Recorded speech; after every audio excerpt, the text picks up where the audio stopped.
Welcome to the first chapter of business studies. आज हम सीखेंगे बिजनेस क्या है, ट्रेड क्या है और कॉमर्स क्या है इन चैप्टर 1। अक्सर हम ये टर्म सुनते हैं कि यार ये पर्सन है बिजनेस कर रहा है, ये पर्सन है जॉब कर रहा है, ये इकोनॉमिक एक्टिविटी है, ये नॉन इकोनॉमिक एक्टिविटी है। इस तरह की हम अक्सर वर्ड्स सुनते रहते हैं। इनका एग्जैक्ट मीनिंग क्या है? देखिए, हर चीज में थोड़ा थोड़ा डिफरेंस होगा, बट क्योंकि अब ये हमारा सब्जेक्ट बन गया है तो हमें इसकी बारीकियों को भी समझना पड़ेगा। So business is a major economic activity which is concerned with the production and sale of goods and services required by people. Business एक इकोनॉमिक एक्टिविटी है। अब इकोनॉमिक एक्टिविटी क्या होता है इसे मैं आगे डिटेल में बताता हूं। एक बार के लिए जो भी आपको समझ में आता है इकोनॉमिक एक्टिविटी वर्ड से, उसे अभी के लिए अपने पास रखिए। So business is a major economic activity which is concerned with the production and sale of goods and services. तो हमें समझ में आया कि जी कुछ चीजें प्रोड्यूस हो रही हैं और कुछ चीजें सेल होने की बात हो रही है, ठीक है। और चाहे ये गुड्स भी हो सकते हैं और ये कुछ सर्विसेज भी हो सकती हैं, राइट। आगे समझते हैं बिजनेस क्या है। तो business starts with production and and with consumption. Production means देखिए फैक्ट्रीज में सामान बना, राइट, तो वो प्रोडक्शन हो गया। और आपने, मैंने उस सामान को कंज्यूम किया। मान लीजिए बिस्किट्स को बनाया गया पार्ले जी ने और इस बिस्किट को आपने कंज्यूम किया, राइट। सो स्टार्ट हुआ ये प्रोडक्शन से, एंड होता है कंजम्पशन से। Making the finished product reach the consumer involves a series of steps. जैसे ही जब फैक्ट्रीज में आपकी प्रोडक्शन हो रही है, उस स्टेप से लेकर जब तक वो प्रोडक्ट आप तक पहुंचता है और आपसे कंज्यूम करते हैं, इस दौरान बहुत सारी स्टेप्स होती हैं, राइट। अगर मैं कहूं तो ट्रांसपोर्टेशन हुआ कि आपका सामान एक प्रोडक्ट एक प्लेस से दूसरे प्लेस पर आता है। इसके अलावा एडवर्टाइजमेंट हुआ ताकि आपको पता लगे क्या प्रोडक्ट है, ठीक है। आपने यूपीआई से पेमेंट किया तो बैंकिंग चैनल भी इन बिटवीन आ गया, राइट। सो बहुत सारे स्टेप्स है जिसे हम धीरे धीरे करके समझते हैं। अगर मैं नटशेल में बात करूं यानी ब्रीफ में बात करूं तो मैं कह सकता हूं कि business is a very wider term, ठीक है। बिजनेस इंक्लूड करता है इंडस्ट्री को, ट्रेड को और कॉमर्स को। इसका मतलब बिजनेस एक बड़ा टर्म है और बिजनेस के अंदर ही इंडस्ट्री भी आ जाती है, ट्रेड भी आ जाता है और कॉमर्स भी आ जाता है, ठीक है। यहां पर इस छोटे से चार्ट के द्वारा बताया गया है कि बिजनेस में क्या क्या एक्टिविटीज इन्वॉल्व हैं, राइट। सो प्रोडक्शन और purchase, consumption, distribution of goods services and then exchange, right. आपने कभी सोचा है बिजनेस की जरूरत ही क्या है? So role of business in the development of economy. Business बहुत जरूरी है, बिजनेस जरूरी है डेवलपमेंट ऑफ इकोनॉमी के लिए। आर्कियोलॉजिकल एविडेंसेस से हमें पता लगता है कि ट्रेडिंग एक्टिविटीज मेन एक्टिविटीज होती थी हमारे एशियन टाइम्स में, ठीक है। तो पुराने जमाने के लोग भी ट्रेडिंग करते थे which is a part of business activity. कैसे करते थे? वाटर रूट से करते थे यानी शिप्स के through, and then land routes के थ्रू भी करते थे यानी रोड्स के थ्रू, ठीक है। Silk route and maritime trade were quite prominent, यानी कि सिल्क रूट। सो ये है आपका सिल्क रूट जिसको आपने हिस्ट्री में भी पढ़ा होगा। आप देख सकते हैं ये इंडिया में भी फैला हुआ है, right. So this was basically the silk route, the red lines. So silk route के साथ होता था और यहां पे समुद्र के रास्ते से भी पहले व्यापार होता था, ठीक है। Why there was a need to create an intangible form of exchange of money. So जो गुड्स हम ट्रेड करते थे ये आपके फॉरेन लैंड्स में भी जाते थे और डोमेस्टिक भी इनका ट्रेड होता था। As a result the people were engaged in various economic activities. तो लोग अलग अलग इकोनॉमिक एक्टिविटीज करते थे जैसे कि एग्रीकल्चर, डोमेस्टिकेशन ऑफ एनिमल्स यानी पशुपालन, वीविंग कॉटन, डाइंग फैब्रिक्स, कपड़ों पे कलर करना, कॉटन का व्यापार, क्ले पॉट्स बनाना, यूटेंसिल्स बनाना, हैंडीक्राफ्ट्स बनाना। तो ये सब लोग बनाते थे और इनका ट्रेड होता था। अब अगर आप व्यापार करेंगे, ठीक है, अगर आप बिजनेस एक्टिविटीज करेंगे तो बदले में आपको क्या मिलेगा? पैसा मिलेगा, राइट। और अगर सिस्टम में आ जाता है पैसा यानी मनी, तो वहां से ग्रोथ होती है आपके बैंकिंग सिस्टम की, ठीक है। अब उस जमाने में हुंडीज चलती थी। हुंडीज नॉर्थ इंडिया में हुंडीज बोलते थे और साउथ इंडिया में चिट्टीज, ठीक है। अगर मान लीजिए आप पुराने जमाने में हम चलते हैं, आपने मुझे सेल किए may be 100 quintals of wheat, ठीक है, और मैंने उस वीट के बदले आपको एक स्लिप पर लिख के दे दिया कि यस आपने मुझे वीट सेल किए हैं और इसके बदले में आप इतने इतने अमाउंट के हकदार हैं, ठीक है। सो बेसिकली ये आपकी हुंडी बन जाती थी। सो हुंडी की क्या जरूरत पड़ती थी? अब मान लीजिए आप मेरे पास आए हैं अपने प्रोडक्ट्स को सेल करने के लिए, ठीक है, और मान लीजिए बैलगाड़ियों के थ्रू आप आए हैं पूरा वीट लेके, और रिटर्न में अगर मैं आपको दे दूं सोने चांदी के कॉइन्स वगैरह वगैरह, तो यहां पर चोरी का बहुत बड़ा डर होता है, ठीक है। लेकिन वहीं अगर मैं आपको आइडेंटिफाई करके आपको एक हुंडी दे देता हूं लिख के, तो वो डर यहां पर कम हो जाता है, ठीक है। तो ये मेजर एक डर होता था कि भाई चोरियां बहुत हो जाती थी, समुद्र का रास्ता लंबा रास्ता होता था, तो हुंडियों को बनाया गया।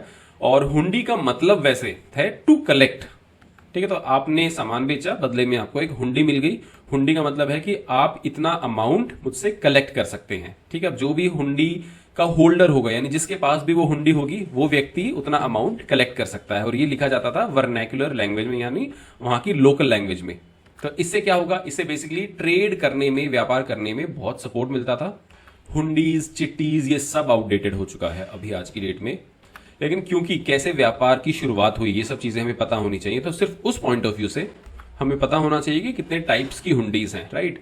ये वाला टॉपिक को मैं लूंगा बाद में, क्योंकि अदरवाइज ये थोड़ा सा कंफ्यूजिंग हो जाएगा। जो चीज आउटडेट हो चुकी है उस पर मैं ज्यादा अभी फोकस नहीं करना चाहता। तो चलिए हम आगे बढ़ते हैं। उस जमाने में जो ट्रेड होता था वो होता था फेवरेबल बैलेंस। फेवरेबल बैलेंस का मतलब ये है कि आपकी जो एक्सपोर्ट्स हैं वो ज्यादा हैं और इंपोर्ट्स कम हैं, जो कि एक बहुत ही पॉजिटिव साइन है। अगर मैं आज की बात करूं तो आज हमारे इंपोर्ट्स ज्यादा हैं और एक्सपोर्ट्स कम हैं, ठीक है। तो ये नेगेटिव हो जाता है। लेकिन अगर आप एक्सपोर्ट ज्यादा कर रही हैं, यानी आपको फॉरेन करेंसी उतनी ही ज्यादा मिल रही है, तो आपकी इकोनॉमी को अच्छी ग्रोथ मिलती है। और उस जमाने में बहुत बड़े पुराने ट्रेड सेंटर्स बने हुए थे, जैसे कि पाटलिपुत्र, पेशावर, तक्षशिला, इंद्रप्रस्था। किन चीजों का एक्सपोर्ट करते थे? स्पाइसेस यानी मसाले, वीट, शुगर, इंडिगो, ओपियम, सीसम ऑयल। तो ये सभी प्रोडक्ट्स यहाँ पे एक्सपोर्ट करते थे। इंपोर्ट क्या करते थे? इंपोर्ट करते थे एनिमल्स, जैसे कि horses, animal products, Chinese silk, ठीक है। तो उस जमाने में भी चाइना से सिल्क आता था। Linen, wine, gold, silver, copper, ये सब चीजें वहां से इंपोर्ट करते थे। सो जब ये पूरा ट्रेड एक्टिविटीज चल रही थी, उसी दौरान हमारा बैंकिंग सिस्टम भी धीरे धीरे इवॉल्व हुआ, क्योंकि इसकी जरूरत महसूस होने लग गई थी। और इस इतनी अच्छी जो यहां पर एक्सपोर्ट होता था, इसके कारण इंडियन सब कॉन्टिनेंट को स्वर्ण भूमि एंड स्वर्ण द्वीप भी कहते थे। स्वर्ण भूमि इन द सेंस, स्वर्ण इज गोल्ड, भूमि is land, so golden land, ऐसा आप इसे समझ सकते हैं। चलिए वापस आ जाते हैं अपने टॉपिक पर। What is business? तो कॉन्सेप्ट क्या है बिजनेस? अभी तक तो हमने सिर्फ एक प्रीमाइसेस सेट किया है, आपको थोड़ी सी जानकारी दी है, ठीक है। लेकिन एग्जाम पॉइंट ऑफ व्यू से तो हमें एग्जैक्ट डेफिनेशन भी लिखनी पड़ेगी बिजनेस की। चलिए इसे आगे समझते हैं। The term business is derived from the word busy. Busy से निकला है बिजनेस, BUSI, राइट। तो यहां तक आपका बिजी से ही पूरा शब्द निकला है। So business refers to an occupation, occupation यानी कि ऐसा पेशा, in which people regularly engage in the activities related to purchase, production and or sale of goods and services with a view of earning profits, ठीक है। तो आप एक ऐसे एक्टिविटी में इन्वॉल्व हैं जहां पर आप रेगुलरली एक कार्य कर रहे हैं। अगर मान लीजिए आप कभी कभार कुछ एक्टिविटी करते हैं, फॉर एग्जाम्पल आपने एक बार के लिए अपनी पुरानी बुक्स बेच दी किसी को, तो क्या ये बिजनेस है? नहीं। आप रेगुलरली बिजनेस का एक्टिविटी में इन्वॉल्व नहीं है। आपने वंस इन अ वाइल कोई चीज बेची है, तो वो बिजनेस नहीं होगा। दूसरी बात, जो भी आप प्रोडक्शन कर रही हैं, सेल कर रही हैं और सर्विसेज दे रही हैं, it should have a view to earn profits, ठीक है। आपका मकसद, आपका मोटिव प्रॉफिट्स अर्न करना होना चाहिए। अगर आप प्रॉफिट मोटिव से काम नहीं कर रहे हैं तो वो बिजनेस नहीं होगा। मान लीजिए आप कोई समाज सेवा का कार्य कर रहे हैं, ठीक है। संडे को मान लीजिए आप फ्री हैं, आप गाड़ी लेके आते हैं और जरूरतमंद लोगों को एक पॉइंट से दूसरे पॉइंट छोड़ देते हैं, ठीक है, फ्री ऑफ कॉस्ट। तो क्या वो बिजनेस है? नहीं। लेकिन वहीं अगर आप उनसे किराया लेंगे, 10-10 रुपए ले रहे हैं और तब ड्रॉप कर रहे हैं, ठीक है, तो उस सिचुएशन में ये बिजनेस एक्टिविटी बन जाएगा, ठीक है। अभी आपको थोड़ा अंदाजा हुआ होगा कि बिजनेस क्या होता है, ठीक है। यहां पे एक टर्म है एक्टिविटीज। तो एक्टिविटी क्या है? देखिए, एक्टिविटी हो सकती है दो टाइप की। एक होती है इकोनॉमिक एक्टिविटी, दूसरी होती है non economic activity. Economic activities वो जहां से हम कोई भी पैसा अर्न करते हैं, ठीक है। अपना जीवन चलाने के लिए जो भी पैसा अर्न करते हैं वो होता है इकोनॉमिक एक्टिविटीज। दूसरी होती है non economic activities. Non economic activities we can earn our livelihood, whereas non economic activities are performed out of love, sympathy, sentiment, patriotism et cetera. तो कोई भी ऐसा काम अगर आप करते हैं आउट ऑफ लव, मान लीजिए आप सड़क पर जा रहे थे, आपको एक जरूरतमंद दिखा और आपने out of love, out of sympathy आपने अपना लंच बॉक्स उन्हें दे दिया कि आप खा लीजिए। एक्टिविटी तो है, एक काम तो आपने किया है, पर क्या ये इकोनॉमिक एक्टिविटी है? नहीं, ये नॉन इकोनॉमिक एक्टिविटी है, ठीक है। वहीं अगर आप लंच देते और रेगुलर बेसिस पे आप लंच अपना डिस्ट्रीब्यूट कर रहे हैं और बदले में आप पैसे ले रहे हैं और आपने इसे एक बिजनेस बना लिया है, तो डेफिनेटली ये एक इकोनॉमिक एक्टिविटी बन जाता है। For example, a worker working in a factory, क्या हुआ? Economic, non economic? It's an economic activity. A doctor operating in his clinic, economic activity. A manager working in an office, economic activity. Teacher teaching in the school, teacher teach कर रहे हैं, ठीक है, तो क्या economic है non economic है? सोच के बताइए। ये है इकोनॉमिक एक्टिविटी, क्योंकि इसके बदले में उन्हें एक अर्निंग मिल रहा है, पैसे मिल रहे हैं, राइट। अब बात करते हैं कि नॉन इकोनॉमिक एक्टिविटी क्या है। मान लीजिए एक हाउस वाइफ है, ठीक है, वो खाना बना रही है घर पे अपनी फैमिली के लिए, तो क्या वो इकोनॉमिक एक्टिविटी है या नॉन इकोनॉमिक एक्टिविटी है? वो होगा नॉन इकोनॉमिक एक्टिविटी। और a boy helping an old man cross the road are performing non economic activity. आपने जस्ट मदद कर दी किसी की रोड क्रॉस करने के लिए, तो ये क्या बना आपका? एक नॉन इकोनॉमिक एक्टिविटी, ठीक है। चलिए, नॉन इकोनॉमिक एक्टिविटी तो ठीक है, नॉन इकोनॉमिक एक्टिविटी से आपको पैसे नहीं मिलते, आप पैसे नहीं कमाते। इकोनॉमिक एक्टिविटी से आप पैसा कमाते हो। तो इकोनॉमिक एक्टिविटीज को भी आगे 3 हिस्सों में बांटा गया है। पहला है बिजनेस, बिजनेस जिसकी अभी हम चर्चा कर रहे हैं। दूसरा है प्रोफेशन। प्रोफेशन का मतलब है आपका पेशा। जैसे कि मान लीजिए आप एक स्किलफुल कोर्स करते हैं, मान लीजिए आप लॉ की पढ़ाई करते हैं और आप एडवोकेट बन जाते हैं, तो वो आपका प्रोफेशन होगा, ठीक है। इसको डिटेल में आगे देखेंगे क्या होता है। एंड एम्प्लॉयमेंट, एम्प्लॉयमेंट आप रेगुलरली ऑफिस जाते हैं और किसी के लिए काम करते हैं, वहां से भी आपको पैसा मिलेगा, right. So ultimately economic activities को 3 हिस्सों में बांटा गया है, बिजनेस, प्रोफेशन एंड एम्प्लॉयमेंट। अब फाइनली हम बिजनेस की डेफिनेशन पर आ गए हैं, तो इसे ध्यान से समझिए और इसे याद करने की भी कोशिश कीजिएगा। Business may be defined as an economic activity, पैसा कमाया जाता है तो इकोनॉमिक एक्टिविटी हो गया। Involving the production and sale of goods, आपने गुड्स को पहले प्रोड्यूस किया और उसके बाद उसे सेल किया। प्रोडक्शन कैसे होगी? आप रॉ मटेरियल लेके आएंगे, ठीक है, या फिर आप उसे डायरेक्टली भी खरीद सकते हैं और आप उसको कहीं पे बेच दे रहे हैं, right. So involving production and sale of goods and services.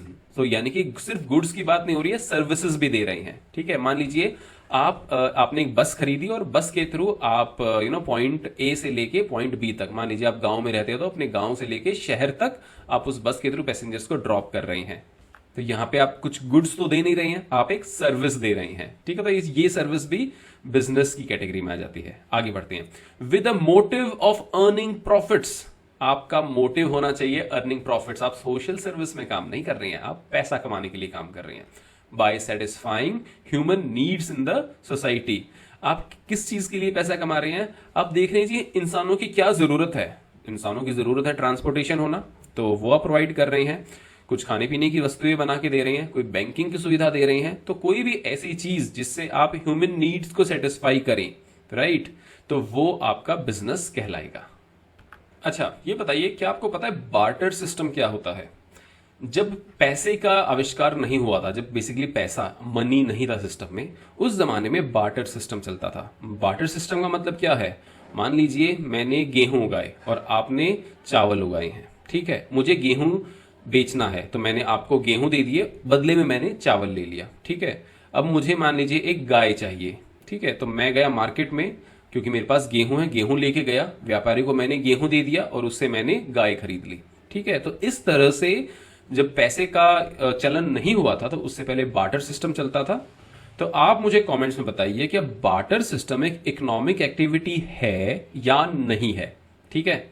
Video के एंड तक तो आपको पता लग ही जाएगा, बट फिर भी आप कमेंट्स में मुझे जरूर बताइए कि क्या ये एक इकोनॉमिक एक्टिविटी है या नहीं है। अच्छा, हमारा सब्जेक्ट क्या है? बिजनेस स्टडीज, ठीक है। हमारे सब्जेक्ट का नाम ही है बिजनेस स्टडीज, यानी कि बिजनेस का हमें तसल्ली के साथ पता होना चाहिए कि ये बिजनेस है क्या चीज, राइट। तो अब हम इसके कैरेक्टरिस्टिक्स समझते हैं, कैरेक्टरिस्टिक्स ऑफ बिजनेस एक्टिविटीज। तो सबसे पहला है इकोनॉमिक एक्टिविटी। बिजनेस क्या है? ये एक इकोनॉमिक एक्टिविटी है। इसका ऑब्जेक्टिव है अर्निंग मनी और लाइवलीहुड और and not out of love, affection, sympathy and और एनी इमोशन, ठीक है। तो आप कोई भी जब इकोनॉमिक एक्टिविटी करते हैं, ये आप करते हैं पैसा कमाने के लिए, ऑब्जेक्टिव ऑफ अर्निंग मनी, या फिर अपना जीवन व्यापन के लिए, ठीक है, and not out of love. जैसे मान लीजिए आपकी मम्मा आपके लिए खाना बनाती हैं, तो उस सिचुएशन में वो एक इकोनॉमिक एक्टिविटी है या non economic activity? Non economic activity. उसके लिए क्या आप उन्हें पे करते हैं, कुछ पैसा देते हैं? नहीं। तो वो आउट ऑफ लव, अफेक्शन है, ठीक है। तो वो आपका नॉन इकोनॉमिक एक्टिविटी के दायरे में आता है। इकोनॉमिक एक्टिविटी जरूरी नहीं है कि उसके लिए आपको बड़ी बड़ी फैक्ट्रीज या फिर इस तरह का बड़ा एक व्यापार सेटअप करना है, नहीं, ये एक छोटे लेवल पे भी हो सकता है। These activities can be undertaken even on small and individual level, जैसे कि purchase and sale by a shopkeeper, ठीक है, जो आपकी गली में कॉर्नर पे शॉप है, राइट, वो जब परचेज या सेल करते हैं वो भी इकोनॉमिक एक्टिविटी के ही दायरे में आता है, राइट। नेक्स्ट पॉइंट, प्रोडक्शन और procurement of goods and service. अब आपको जब बेचना है तो बेचेंगे कैसे? उसे या तो आप खरीदेंगे कहीं से या फिर आप उसे प्रोड्यूस करेंगे। Therefore, every business enterprise either manufactures the goods it deals in or acquires them from producers. तो या तो आप उन्हें बनाएंगे या फिर आप उन्हें आगे होलसेलर से खरीद लेंगे और उसके बाद आप उसे अपने कस्टमर्स को आगे बेच देंगे, ठीक है। और ये कोई भी गुड्स हो सकते हैं, डेली यूज के गुड्स हो सकते हैं, जैसे शुगर है, घी है, पेन है, नोटबुक है, या फिर ये कैपिटल गुड्स हो सकते हैं। कैपिटल गुड्स यानी कि मशीनरी, फर्नीचर, इस टाइप के गुड्स जो कि आप एक लंबे समय तक यूज करते हैं। और बिजनेस में क्या होता है? सेल और exchange of goods and services directly और indirectly. Business involves transfer and exchange of goods and service. आपके पास सामान था, आपसे अब ये सामान चल के आपके कस्टमर के पास चला गया, राइट। तो यहां पे क्या हो रहा है? सेल हो रहा है या फिर एक्सचेंज हो रहा है। उन्होंने आपको कुछ सामान दिया, आपने उनसे कुछ सामान ले लिया, यानी कि एक्सचेंज हो गया, ठीक है। तो ये भी आपका एक एसेंशियल कैरेक्टरिस्टिक है। अब मान लीजिए आपने कुछ गुड्स प्रोड्यूस किए, ठीक है, और आपने उन्हें पर्सनल यूज के लिए कंज्यूम कर लिया। मान लीजिए आपका होटल है, ठीक है, और वहां पे कस्टमर्स आते हैं, या फिर एक रेस्टोरेंट मान लेते हैं, वहां पे आप कस्टमर्स को खाना खिलाते हैं, तो वो आपका बिजनेस एक्टिविटी हो गया। लेकिन मान लीजिए जब आपकी ही फैमिली या आप ही वहां पे उस खाने को कंज्यूम कर रहे हैं, सो इन दैट केस वो एक्टिविटी क्या एक बिजनेस होगी? नहीं, आप अपने ही रेस्टोरेंट में खाने के लिए पैसे नहीं देंगे, राइट। सो वो बिजनेस नहीं होगा। सो बिजनेस होने का एक इंपॉर्टेंट कैरेक्टरिस्टिक ये है कि वहां पे सेल और एक्सचेंज ऑफ गुड्स और सर्विस होना बहुत जरूरी है। Next, dealing in goods and service on a regular basis. आपने एक ट्रांजैक्शन किया है, ठीक है, जैसे मैंने बोला कि आपका कुछ पुरानी किताबें थी, आपने एक बार के लिए बेच दी, तो क्या ये सेल है? तो क्या ये बिजनेस है? नहीं, ये बिजनेस नहीं है, राइट। आपके पास कोई पुराना डोमेस्टिक रेडियो पड़ा था, आपने बेच दिया, भाई नहीं चल रहा है या फिर जो भी है, तो इन दैट सिचुएशन वो कोई बिजनेस नहीं है, राइट। क्योंकि ये एक वन ऑफ सर्कमस्टांस में आपने ट्रांजैक्शन किया है, तो ये कोई आपका बिजनेस नहीं होगा। लेकिन अगर आप रेगुलर बेसिस पे यही काम करते हैं, ठीक है, सो इन दैट सिचुएशन ये आपका बिजनेस होगा। तो नेक्स्ट इंपॉर्टेंट कैरेक्टरिस्टिक क्या है? Dealing in goods and service on a regular basis. Next important characteristic है प्रॉफिट अर्निंग। भाई समाज सेवा के काम को बिजनेस नहीं कहते, ठीक है।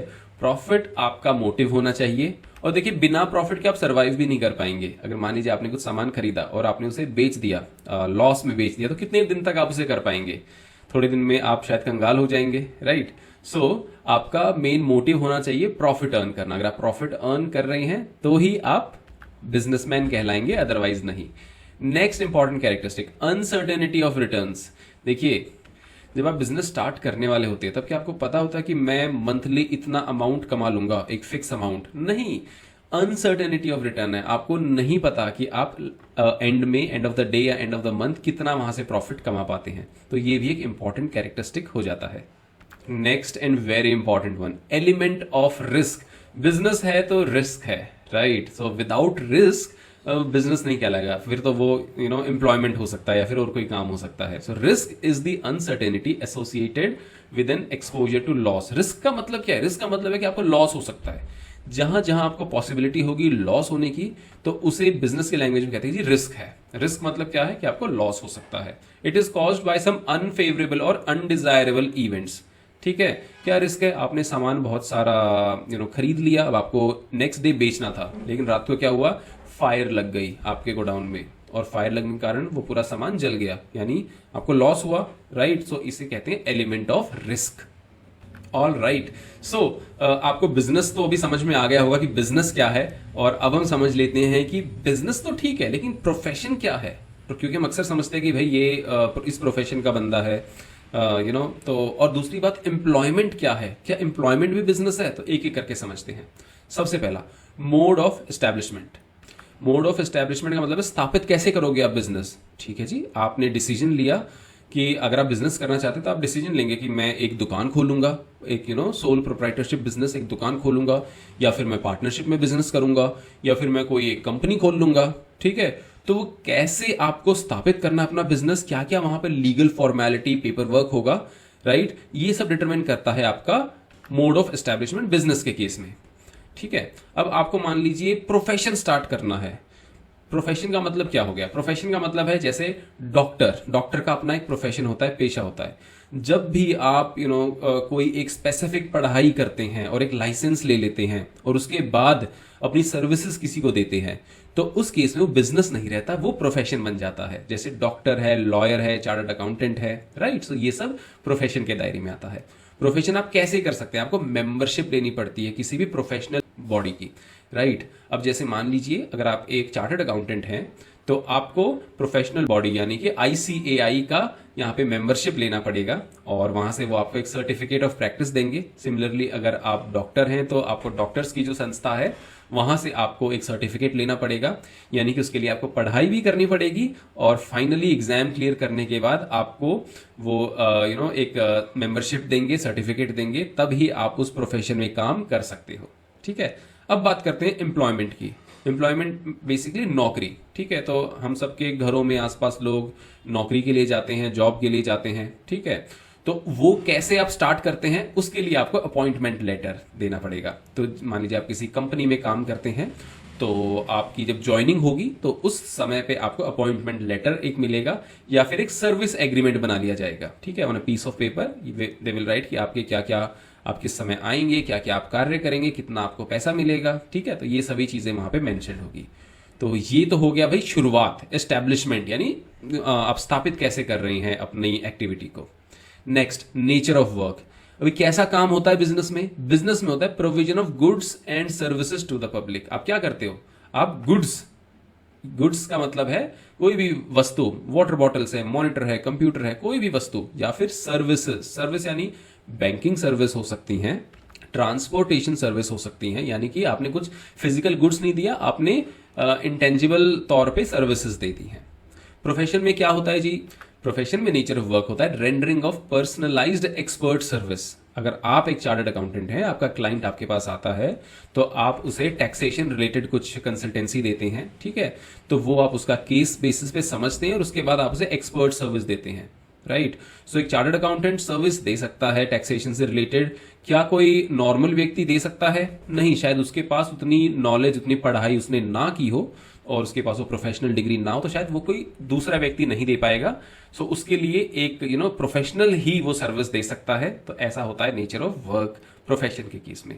एम्प्लॉयमेंट के केस में क्या होगा? Performing work as per service contract और रूल ऑफ सर्विस। जो आपको अपॉइंटमेंट लेटर दिया है वहां पे मेंशन होगा कि आपको ये टास्क करने हैं। इन सभी के बारे में आपके एम्प्लॉयमेंट लेटर में, ऑफर लेटर में, अपॉइंटमेंट लेटर में लिखा रहेगा, वो आपको कार्य करना पड़ेगा। Next is qualification. Business start करना है आपको, ठीक है। आपको अंबानी जैसे बिजनेसमैन है तो क्या उनको कोई खास पढ़ाई करने की जरूरत है? नहीं, ऐसा कुछ नहीं है। मिनिमम क्वालिफिकेशन अगर आप देखेंगे तो बहुत सारे बिजनेसमैन हैं वो स्कूल या कॉलेज ड्रॉप आउट्स भी होते हैं, राइट। तो कोई ऐसा खास पढ़ाई करने की आपको जरूरत नहीं है, राइट। बहुत सारे लोग सोच रहे होंगे फिर तो बिजनेस ही किया जाए। नेक्स्ट, प्रोफेशन के लिए तो आपको पढ़ाई करनी पड़ेगी और बहुत ज्यादा पढ़ाई करनी पड़ेगी। So qualifications, expertise and training in specific field as prescribed by the professional body. हमने देखा होगा जो एडवोकेट्स हैं, राइट, पहले पढ़ाई करेंगे, क्वालिफिकेशन लेंगे, फिर उनकी ट्रेनिंग होती है, किसी एक्सपीरियंस सीए के अंडर वो काम समझते हैं, सीखते हैं, right. Same chartered accountants, doctors का भी ऐसा ही है, पहले क्वालिफिकेशन लेते हैं, फिर एक्सपर्टीज लेते हैं, फिर उनको कई जगह हॉस्पिटल्स में ट्रेनिंग लेने के लिए भी जाना पड़ता है। तो उसके बाद ही जो प्रोफेशनल बॉडी ने रूल्स बनाए हुए हैं उसके हिसाब से आपको वो क्वालिफिकेशन कंप्लीट करनी पड़ती है। एम्प्लॉयमेंट में देखिए जैसा काम एम्प्लॉयर ने आपसे कराना है तो उस हिसाब से ही वहां पे क्वालिफिकेशन मेंशन होगी। ऐसे भी कार्य होंगे कि जिनके लिए आप मात्र 10th अगर आपने पास कर ली है तो आप वो काम कर सकते हो, तो वो एक छोटी क्वालिफिकेशन पे भी आपको मिलेगा। और ऐसा भी हो सकता है कि आपको अच्छी खासी क्वालिफिकेशन भी वहां पे चाहिए, राइट। तो जैसा काम वैसी क्वालिफिकेशन एम्प्लॉयमेंट के केस में। रिवॉर्ड और रिटर्न यानी बदले में क्या मिलेगा? बिजनेस करोगे तो बदले में मिलेगा प्रॉफिट, ठीक है। तो प्रॉफिट आप अर्न करेंगे बिजनेस के थ्रू, ठीक है। प्रोफेशन के केस में मान लीजिए मैं एक चार्टर्ड अकाउंटेंट हूं तो मुझे क्या मिलेगा? मुझे मेरी प्रोफेशनल फीस मिलेगी। मैं प्रॉफिट नहीं कह सकता कि मैंने क्लाइंट को सर्विस दी और उन्होंने मुझे फीस दी, राइट। मैं फीस बोलूंगा, मैं नहीं कि उन्होंने मुझे प्रॉफिट दिया, नहीं, ठीक है। एम्प्लॉयमेंट के केस में आपको सैलरी मिलेगी यानी तनख्वाह मिलेगी और वेजेस मिलेंगे, ठीक है। सैलरी और वेजेस में क्या फर्क है? सैलरी मिलती है नॉर्मली जब भी आप कोई एक ऐसा स्किलफुल काम करते हैं, और वेजेस बेसिकली अगर आप किसी फैक्ट्री में काम करते हैं जहां पे थोड़ा मैनुअल काम होता है तो आपको वेजेस मिलते हैं, राइट। अब बात करते हैं कैपिटल इन्वेस्टमेंट की। कैपिटल इन्वेस्ट मतलब कि देखिए पैसा लगाना पड़ेगा, कैपिटल मतलब पूंजी, पैसा, राइट। इन्वेस्टमेंट मतलब शुरू में तो इन्वेस्टमेंट करना पड़ेगा, राइट। कितना पैसा चाहिए बिजनेस के केस में? भाई बिजनेस के केस में तो पैसा चाहिए। अगर आपको मान लीजिए कोई पेंट की इंडस्ट्री लगानी है तो बहुत पैसा चाहिए, राइट। आपको कोई स्मॉल स्केल पे काम करना है, थोड़ा कम पैसा चाहिए, लेकिन पैसा तो चाहिए, आपको कैपिटल इन्वेस्ट करनी पड़ेगी, ठीक है। प्रोफेशन के केस में क्या होगा? Limited capital needed for establishment. आपको एक सीए का ऑफिस लगाना है तो आपको क्या चाहिए? एक टेबल, 4 कुर्सी, एक लैपटॉप, ठीक है, एक एसी, एक छोटी मोटी चीजें, राइट। तो बहुत ज्यादा कुछ पैसे की आपको जरूरत नहीं है। Same in the case of advocates, ठीक है, same in the case of any other profession. आपको बहुत पैसे की जरूरत नहीं है, क्यों? आपने कोई सामान तो खरीदना नहीं है, आपने तो सर्विस देनी है, राइट। एम्प्लॉयमेंट के केस में नो कैपिटल रिक्वायर्ड। आपको कुछ नहीं खरीदना, आपको लैपटॉप चाहिए, आपका एम्प्लॉयर देगा। आपको बैठने के लिए कुर्सी टेबल चाहिए, वो आपके एम्प्लॉयर अरेंज करेंगे, आपको नहीं खरीदना होता है वो। तो कोई भी आपका रिस्क नहीं है, क्योंकि कोई भी आपका पैसा नहीं लगा है। अब बात करते हैं रिस्क की। रिस्क बिजनेस के केस में तो बहुत रिस्क है भाई। जरूरी नहीं है कि आपको रेगुलर रिटर्न्स मिले, आपको लॉस भी हो सकता है, तो रिस्क तो पूरा है। Profits are uncertain and irregular. ऐसा नहीं है कि हर बार आपको हर महीने आपको प्रॉफिट्स हो रही हैं, नहीं, किसी महीने प्रॉफिट भी होगा, किसी महीने लॉसेस भी होंगे। So risk is present. Profession के केस में fees is generally regular and certain, some risk. यहां पे थोड़ा सा रिस्क होता है। मान लीजिए आपने सर्विस दे दी किसी को और उन्होंने आपको पैसे नहीं दिए, राइट। सो थोड़ा सा रिस्क है, बहुत ज्यादा रिस्क नहीं, क्योंकि ज्यादातर लोग प्रोफेशनल को पैसे दे देते हैं, ठीक है। प्रैक्टिकली थोड़ा अलग हो सकता है, बट एटलीस्ट इन बुक्स आपको पैसे मिल जाते हैं। नेक्स्ट, फिक्स्ड एंड रेगुलर पे, नो और लिटिल रिस्क। एम्प्लॉयमेंट के केस में कोई रिस्क नहीं है, मतलब बहुत छोटा रिस्क है। वो छोटा रिस्क ये हो सकता है कि आपको मान लीजिए आपने काम ही आपने ऐसा किया कि उन्होंने आपको निकाल दिया, तो इन दैट केस हो सकता है आप पे पेनल्टीज वगैरह भी कुछ लगे, तो वहां पे नहीं मिलेगा। अदरवाइज रेगुलर आपको सैलरी मिलेगी, ठीक है। तो बिल्कुल भी आपका वहां पे कोई रिस्क नहीं है। Next point, transfer of interest. Transfer of interest थोड़ा टेक्निकल है, इजी लैंग्वेज में बता दूं कि मान लीजिए आप बिजनेस चलाते हैं, ठीक है। अब आपको ये बिजनेस बेचना है किसी दोस्त को, मे बी आगे चलकर आपको अपने बच्चों को ये बिजनेस देना है, ठीक है। तो क्या पॉसिबल है आप ट्रांसफर कर सकते हैं? बिल्कुल, आप इजीली ट्रांसफर कर सकते हैं। आपके नाम पे कोई बिजनेस चल रहा है, आप किसी को बेच दीजिए, कोई प्रॉब्लम नहीं है, ठीक है। अब वो चलाएंगे, आप पैसा ले लीजिए। तो ये पॉसिबल है। क्या पॉसिबल है? ट्रांसफर ऑफ इंटरेस्ट किस केस में? बिजनेस के केस में बहुत आसानी से आप बेच सकते हैं। प्रोफेशन के केस में क्या पॉसिबल है? नहीं। मान लीजिए आप डॉक्टर हैं, ठीक है, और आपका एक फ्रेंड है और वो डॉक्टर नहीं है, तो क्या आपने जो अपनी प्रैक्टिस जमाई हुई है, आपने जो अपना काम चलाया हुआ है, क्या आप एक नॉन डॉक्टर को बेच देंगे? नहीं, पॉसिबल ही नहीं है, कैसे बेचेंगे, राइट। तो ट्रांसफर ऑफ इंटरेस्ट नहीं हो पाएगा। एम्प्लॉयमेंट के केस में भी पॉसिबल नहीं है। मान लीजिए मैं जॉब पर जाता हूं, तो ऐसा होगा कि भाई अगली बार नेक्स्ट टाइम बोलूं सर मैं नहीं आऊंगा, मेरा ये फ्रेंड आ जाएगा जॉब पे, आपका काम कर देगा, आप इसे पैसे दे देना। पॉसिबल है? नहीं, बिल्कुल पॉसिबल नहीं है भाई। अगर दोस्त को जॉब चाहिए तो अलग से उनको अप्लाई करना पड़ेगा, अलग से इंटरव्यू होगा, सारी चीजें अलग से होंगी। ऐसा नहीं होगा कि मैं अपना इंटरेस्ट बेच दूं किसी को। सो प्रोफेशन के केस में पॉसिबल नहीं है, क्योंकि आपको स्पेसिफिक डिग्री, लाइसेंस अलग से वो प्रोफेशनल बॉडी देती है। और भाई एम्प्लॉयमेंट के केस में भी ये पॉसिबल नहीं है। Next, code of conduct. Code of conduct थोड़ा टेक्निकल है, आसान भाषा में समझते हैं कि भाई कैसे बिहेव करना है, राइट। तो बिजनेस के केस में no code of conduct is prescribed. किसी ने मेंशन नहीं किया है कि आपको 10% ही प्रॉफिट कमाना है, आपको 20% ही प्रॉफिट कमाना है, आपको 40% ही प्रॉफिट कमाना है, आपको ये काम करने हैं, आप ये काम नहीं कर सकते, ठीक है। तो ऐसा कोई कोड ऑफ कंडक्ट किसी ने मेंशन ही नहीं किया है। ऑब्वियसली इलीगल काम आप नहीं कर सकते, ठीक है, तो उसके लिए तो कानून है, वो तो कोई भी नहीं कर सकता। लेकिन अदरवाइज आप के लिए कोई खास कोड ऑफ कंडक्ट नहीं है, कोई रूल बुक नहीं है। कोड ऑफ कंडक्ट यानी रूल बुक, जहां पे पूरे रूल्स लिखे हुए हों, ठीक है। प्रोफेशनल के केस में तो कोड ऑफ कंडक्ट होगा। So professional code of conduct is to be followed, ठीक है। अब एक लॉयर है, क्या आपने देखा है लॉयर ऐसे टी शर्ट में मेरे की तरह चला जाए कोर्ट में और बोले hi your honour how are you? नहीं होगा ऐसा, क्योंकि एक specific code of conduct follow किया जाता है, राइट। नेक्स्ट, एम्प्लॉयमेंट के केस में कोड ऑफ कंडक्ट है, बिल्कुल है। अगर कोई आपको नौकरी दे रहा है तो आपको रूल बुक तो देगा साथ में कि आपको ये फॉलो करना है, आपको फॉर्मल्स में आना है, आपको इस समय से इस समय तक काम करना है, राइट। अभी आपका लंच ब्रेक होगा, उसके बाद आपका कुछ एक्स्ट्रा काम है तो उसका ये कोड ऑफ कंडक्ट है, उसका ये तरीका रहेगा, तो वो पूरा रूल बुक में मेंशन्ड होगा एम्प्लॉयमेंट के केस में भी, ठीक है। नेक्स्ट अब कुछ एग्जाम्पल से और समझ में आएगा। वैसे तो मैंने आपको पहले भी एग्जाम्पल बताया था, क्योंकि विदाउट एग्जाम्पल तो समझना थोड़ा मुश्किल हो जाता है।